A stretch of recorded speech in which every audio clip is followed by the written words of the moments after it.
Pagbasa mula sa sulat ni Apostol San Pablo sa mga taga-Roma.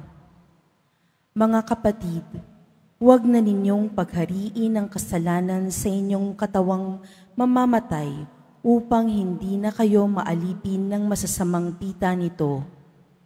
Huwag ninyong ipailalim sa kapangyarihan ng kasalanan ang alinmang bahagi ng inyong katawan bilang kasangkapan ng kasamaan. Sa halip, pasakop kayo sa Diyos bilang mga taong namatay at muling binuhay at ihandog sa Kanya ang buo ninyong pagkatao bilang kasangkapan ng katuwiran. Sapagkat hindi na dapat maghari sa inyo ang kasalanan, yamang kayo'y wala na sa ilalim ng kautusan, kundi nasa ilalim ng kagandahang loob ng Diyos.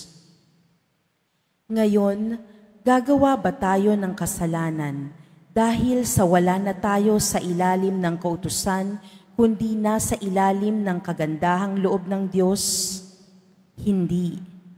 Alam ninyong kapag kayo'y napailalim kanino man bilang alipin, alipin nga kayo ng inyong pinapanginoon, mga alipin ng kasalanan at ang bunga nito'y kamatayan.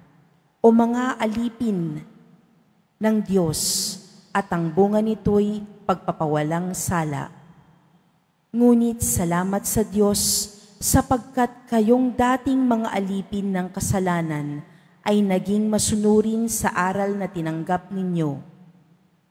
Pinalaya na kayo sa kasalanan at ngayoy mga alipin na ng katuwiran. Ang salita ng Diyos. Salamat sa Diyos.